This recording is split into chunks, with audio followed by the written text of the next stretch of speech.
Welcome back to another exciting episode of Squash Adventures. Your host, Miss Squash, is here with you today.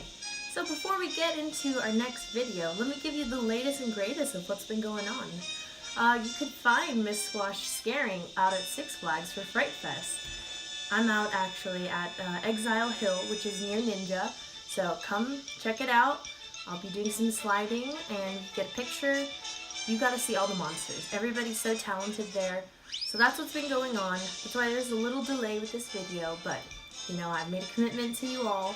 And I heard a lot of great feedback actually, so I'm really excited that everybody's enjoying the episodes. And I also heard that we're trying to get Joseph Gordon-Levitt to come over to Six Flags for Fright Fest. So if you know him or you want to put a hashtag or tag him in anything, tell him Joseph Gordon-Levitt, go to Fright Fest and check it out.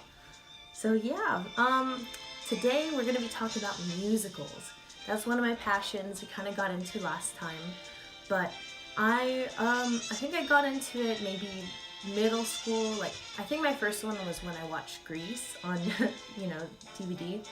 But one of my good friends, she actually did a lot of plays, and I would go support her, and I really enjoyed watching it. But it wasn't like the same way I enjoy it now. I'm like, oh, okay, I'll support you. It's a great production. People are talented. Kind of like, okay, you're young, whatever. I wasn't too into it, where I would like go seek out to look for it. But now I've actually made it a New Year's resolution of mine. Because last year I really realized that I love going to musicals. It's something that I enjoy. So I decided I want to go see more. And it's good for you. It's something different. Musicals aren't that popular anymore, where people go to the theater and see live performances. So I thought, okay, I'm gonna do a New Year's resolution. So far I've been pretty good at my New Year's resolutions. I don't know, what about you guys? Are you good at keeping your New Year's resolutions, or do they kind of fade off, come back? I mean, you don't necessarily need New Year's resolution at the start of the year, like January. You could do it any time. But I just made it a point okay, I like musicals, it's something I want to do, and I'd love to see more. So this year, I plan to go at least once a month to go see a new musical. And I've kept up with it. I've seen 16 musicals, and we're in September, so I've seen more than one just a month. And maybe some of you are asking, I know sometimes it's expensive, but I don't always go and see at the Pantages, $70, $90 tickets. Sometimes I go to the local theaters, and that's fun too, because you get to see these up and coming talented people who do their best and they perform for you. So that's fun. I go to the Pantages or a bigger theater when there's something I know I'm really interested in, just because Phantom of the Opera is one of my favorite musicals. And if the Addams Family came to town, I'd go see it no matter where it was. So things like that I go. I've also been using this app called Gold Star, and there's actually a lot of tickets on there that are half off. So you should download that on your app, on your phone. It's really good. And I try to stay ahead because tickets usually go up later on. Or because I'm busy too, like right now with Fright Fest, I have to plan way ahead because I have to look for musicals that are during the week or days that I'm not scaring. So it just helps if you look ahead, you see what's out there. You can go, local colleges have beautiful theaters. I've gone to COC, Moore Park College, CSUN, Long Beach. You look up your local colleges, they're amazing. Little small theaters like the Glendale Center Theater, that's a new discovery for me. It's pretty nice because the staging is in the center and the audience is all around. And it's cool because at all angles you could see everything. It's very intimate, so you're very close to the actors, you feel like you're a part of the play, and you're just immersed in the story. I love that. There's so many performing arts centers all over in different cities, so you're bound to find one and not have to pay an arm and a leg, because there's some that range $10, there's some $20, $30, or the $50, $60 and higher. So there's so many different ones and a lot of different locations to see these beautiful productions. Okay, so let's get into that musicals review about each musical that I saw this year.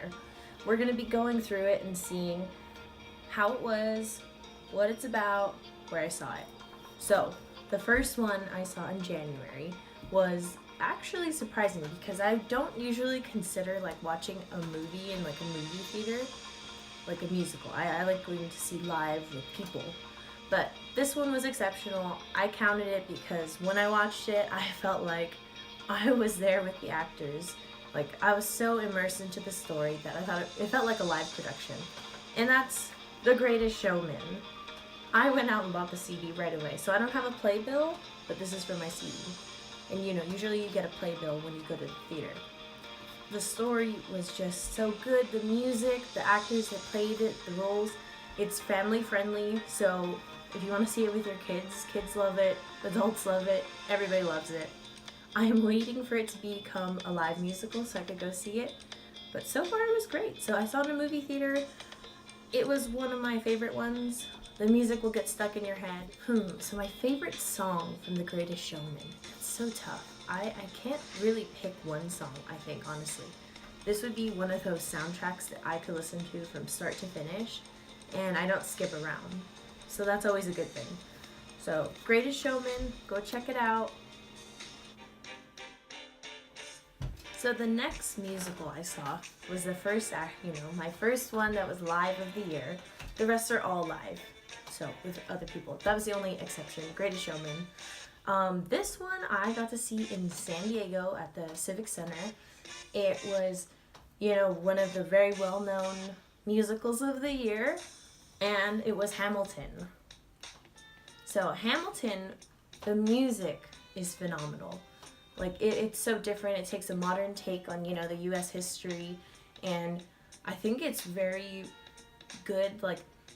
I'm not a big history person, so that probably has something to do with why I actually didn't enjoy it as much as I thought I would.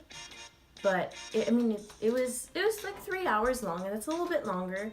The second half, I kind of got a little lost, but the music stuck with me, and I've kept listening to it.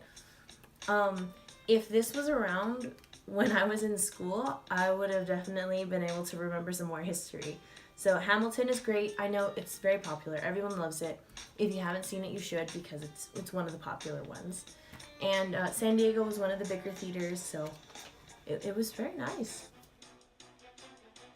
The next one that I saw was pretty cool because it was at the Pantages in Hollywood. And I'm a big Disney lover, so this one, it was pretty close to my heart. It's one of my top 5 favorite Disney movies, and to see it in a musical form, it blew my mind. It was beautiful. And that was Aladdin. Aladdin the musical. You know the story, I'm sure, if you watched it. If not, you should watch it and then watch this, because you feel like you're in a whole new world, and it's so magical that you're there. Like, the genie was so funny, and I think, I've seen the one at the Hyperion in California Adventure, and that one was very surprising because the caliber of how much production went into it was very similar to like a Broadway musical. So while that was in town, I got to see that version and this version. They're both amazing. Hollywood Pantages Theater never disappoints. So the next musical that I actually saw on video first. It had Marlon Brando and Frank Sinatra in the video. The music was catchy, and the dancing was wonderful. So I saw Guys and Dolls at one of the local colleges. It was so great because I love this movie already. The love story about it and how the gambling and just the dancing. But to see it live, it made me just love it so much more. The city lights that they have in there, the bright lights and everything, you gotta go see this. I think there's another one coming up in November, I believe, at Simi Valley. I might go see it again, but Guys and Dolls.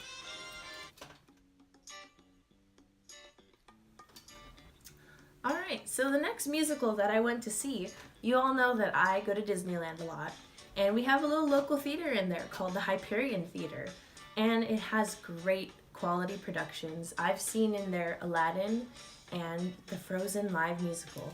So that's what I saw. They don't give out playbills, unfortunately. So I've got the map and like the little time sheet for the, what the times that they're running. It's a pretty long one. It's about 40 minutes, so it feels like a actual musical, just a little bit more condensed. No halftime or, intermission. But I played basketball, so I call it halftime, but I know what it is called. But this one is, if you love Frozen, it's so great to see. You got all the classic characters in there. You kind of get immersed if you're in the front seat or in the aisle seating. You will be near some of the actors and actresses. It's great. It's Frozen, so how could you go wrong? So, I wonder which musical I went to see next.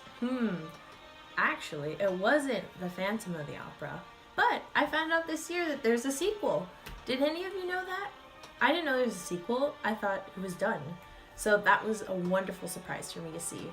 And it's called Love Never Dies. Beautiful playbill. I love the design of it. I'm a big Phantom of the Opera fan. I'm going to take this off so you can hear me a little bit better. And so this wasn't exactly what I expected. It does continue from the story. And it's that passionate love story, tragedy. And the music, it's beautiful. I mean, there's a song it's still stuck in my head. I believe it's Beauty Underneath and Beneath a Moonless Sky. Oh, I love those songs. They're so great. But it was kind of hard to follow. It's a little different from the original. The original is still better in my opinion. But if you just follow it and take it in as a love story, that's what it is. And if you could appreciate it in that way, you'll enjoy it a lot more. So, that's a fun one. This next musical that I went to see was a lot of fun because a lot of my friends were actually in it. And this was at the College of the Canyons, Santa Clarita Performing Arts Center. And I went to see Little Shop of Horrors. I was a little disappointed with the playbill because they could have had so much more on it. It's plain. It says the Performing Arts Center, and then when you open it, it has the name. I thought there's so much color you could do. You could have the plant on it, but that's okay. Budget and depending what you want to advertise. Yeah, this was great. This was so much fun. I took my sister to it. She's not as big of a musical person as I am, but she had a lot of fun. And this story, the music is great. My friends did a phenomenal job, and to see this plant come to life, it's truly amazing. You should go see the production, Little Shop of Horrors. You're all probably wondering, what's with these masks? Well, of course the Phantom of the Opera goes, but you see a lot of those theatrical masks in the productions, or even like around it, like masquerades, and I thought it'd be fun to wear. Like, this one doesn't really go with the next few ones that I'm going to talk about, but, why not, right? It's fun. I mean, an excuse to get dressed up. So the next two, actually, that I saw, I'll take this one off because I'm like a little echoey, but I just want to show off my masks, I think. So the two next ones that I saw, I went to Walt Disney World this May. And like I said, how in California Adventure we have beautiful theater. They have two productions that I went to see, and it didn't disappoint. It was at Hollywood Studios, and it was the Beauty and the Beast live on stage. They told the story of Beauty and the Beast in a very condensed form, but it still felt like a theatrical production. They had the stage, they had all the characters. It was great. I mean, my sister is a very big Beauty and the Beast fan, so we loved it. All the songs are great. All the classic characters you see are in there, and I think that they did a very good job with it. So it's at Hollywood Studio. The next one I saw was also in Florida. It was at Animal Kingdom, and this one was fun. It was the Finding Nemo, the musical. I am not the biggest Finding Nemo fan. I appreciate the first one. Second one was good too. It was cute about Dory and her story, but that's just not one of my movies that I really gravitate towards. That's one of my sister's favorites. And so we went to go see it, and I thought, wow, this is great. I got to see another musical. And that was cool because they made all the fish, like you felt like you're in the ocean, and all those like fishy characters were there. They put songs. I didn't know there was even songs for Finding Nemo, but there wasn't. It was really good, and it combined actually both the Finding Nemo and Finding Dory. So if you're gonna go to Animal Kingdom, you should go see it. Finding Nemo, the musical. So actually, before the Florida ones, I kind of went ahead and I got too excited to talk about those. But I actually went to another musical right before that. And I do a lot of babysitting, as I said. So one of the two girls that I babysit, they go to a school where it's elementary school, middle school, and high school. And I saw that they had a production of Peter Pan. And I was so excited to go see this because I'm a Disney fan, and sometimes you never know with like children, actors and actresses, like how it's gonna be. I mean, they're new, and I was very pleasantly surprised. I had a wonderful time, like front seat, got to see the story of Peter Pan unfold. It was magical. So you really never know how a musical will be. There really hasn't been one that I don't like, that I wanted to leave in the middle of it. So I've enjoyed everything so far. So give everything a chance. I mean, if your niece, nephew, or little cousin, or anybody says they're like doing a musical, or their friends doing one, you should go check it out. If you're into it, you could be surprised, like I was. So Peter Pan. So this next musical that I went to see was at my first time ever at the Glendale Center Theater, and that's where I fell in love with that little theater because there's no bad seat. Like I said before, you are surrounded, like the audience surrounds the stage, so you can see everything. But I got to have a front seat to this beautiful play, and I saw West Side Story. Now the dancing was so good. Like I was just, like awestruck by how talented these people were. So this was great. It's on, DVD. You could go watch it too. But seeing this live was so amazing. I'm not a dancer at all by any means, but this made me want to do some of those dance moves. And my cousin is a dancer, so she taught me some of these where I saw those back attitude, blah blah, what it's called when you do that little flip thing. But yeah, made me want to dance. West Side Story, so much fun. So the next one that I got to see was in the La Mirada Performing Arts Center, and I got to see Newsies. Now this is also another Disney production. I think it's on Netflix or DVD. So Newsies, I had no idea what it's about. Of course, newspaper, Newsies. When I went to California Adventure, they also have the Newsies there that perform with Mickey. And I recognized some of the songs that were in here. Like the song Santa Fe. Oh my gosh, it's so good. But this one is just, I had no idea what it was about, and it was a great surprise. The set design was simple, it worked, and it was great. So, Newsies. Alright, this next musical was wonderful. It's one of my top 5 favorite Disney movies, and it was so beautiful. I really want to go see it again. I saw The Hunchback of Notre Dame. This was at the Redondo Beach Performing Arts Center. It wasn't too expensive again, like I said, but they told the story so well. It was based on the Disney version and the musical, so there were songs that I didn't know because I only know the Disney version.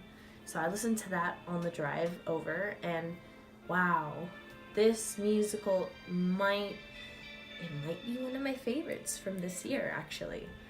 I won't know till the end of the year, but this one I truly love. The Hunchback of Notre Dame, I'm looking forward to seeing it again. Gosh, the music was just so nice. There's songs that I wish that they included in the Disney movie, but I also, watching it back after I saw this, they did include a lot of these songs, but more like the instrumentals in different parts. There's one song, I believe it's In a Place of Miracles. That one's beautiful. It's my new favorite song right now. I have it on repeat every day. It's running through my head. You gotta go see this one. Alright, next musical I went to see, again at the Glendale Center Theater, was Mary Poppins. Mary Poppins is one of my top 5, so I guess I made a point to seeing my top 5 favorite Disney movies as musicals. And it didn't disappoint. Mary Poppins did a wonderful job. They did a great job because it wasn't really based, like it kind of was on the Disney version, but there are a lot of different songs. And so I guess I'm new to the whole like musical world, like after getting exposed. You know, maybe I'm saying it incorrectly, like there's probably a musical before the Disney version. That's all I know. I'm still learning. Also, too, I love your feedback. If there are musicals that you recommend me seeing, please let me know. I'd love to go. But Mary Poppins, very fun. So good. Just a spoonful of sugar will help the medicine go down. So we're winding down to the last few musicals. This next one, it came out with 2 movies. The sequel just came out during the summer. Everybody loved it. It's so much fun. Got to see Mamma Mia. And so the music is based on music from ABBA. And this is one of those, like, if it's a mother-daughter kind of musical, you should go see it together, because I took my mom and we had a great time. This one, it was great, but it wasn't, like, from what I've seen on the other musicals, it wasn't as good as I thought it would be. I think it had something to do with the sound for that day. The sound was a little off. Like, all the instrumentals and, like, the music was so much louder than the actors and actresses talking and singing. So it was kind of distracting. But I think they fixed it, like, after the halftime. And so that made it a lot better. But if you've seen the movies, it's the same thing. But you get all the songs of like both movies in it. So if you're an ABBA fan, go see Mamma Mia. It's so much fun. Alright, so the last one that I've seen currently this September was Into the Woods. And this one was at a little theater, even smaller. This would be the smallest theater I've ever been to. It's called the Grove Theater Center in Burbank, and I don't know, I think it holds maybe 100 people. It's very small. I got to sit in the front seat. It's interesting because Into the Woods, I saw the movie, the Disney version, and it didn't grab me like I thought I would. Like the story was good, but I was, falling off. It was okay. The music was wonderful. Like, it's again one of those things where story didn't grab me, but I love the music. So I rewatched it again before this just because I knew it wasn't my favorite, but I wanted to give it another chance. And the same thing, when I watched it, I was like, I don't know. It's not really like my thing. So when I came into watching this, I'm like, I hope that the live musical will make me change my mind. And it sure did, because it made me just love the storyline and the music even more. Like, I don't know what it was the difference for me, but seeing it live it made me so happy. It was great. So Into the Woods, go see your small productions, your big productions, it doesn't matter. Going to the theater is a little bit falling off. It's not as popular as it once was. And I hope that after you saw this video, maybe there's some that you want to go see, because it's a lot of fun. You can go get dressed up, you can not get dressed up, you can go with your family, your friends, whoever. But I hope it inspires you. Go check out your local theaters. Go see something that you know you're interested in. It's so much fun. So, I hope you all enjoyed the musical review that I gave. I know we strayed a little. I didn't get too into detail of what each one is about, because I also realized, like, I don't really want to give away everything, so that when you go see it, it's not like you know what happens. But the music from each and every one of these is great. There's going to be something that you pick out of each one that will stick with you in your heart, and you just kind of learn and see what your interests are, what you're not interested in, and you can pick and choose. So I think it's been a lot of fun for me, and I still have, October, November, December, 3 more months to find more musicals to complete my New Year's resolution. but I think it's actually going to turn into a lifestyle, and I don't think it's ever going to leave me, and I'm going to keep on seeing musicals. So yeah, so I encourage you all to go see your musicals. Tell me what you think. If there's a musical that you want to go see and you're going to see, let me know where it's at. I'd love to go and check that out. So soon enough, I'm not saying it's the next video, but in the upcoming videos, there will be a Fright Fest video with some sliding and all that good stuff for Halloween. So I look forward to talking to you all. We'll see you again on the next adventures. That's me, Miss Squash, and see you later.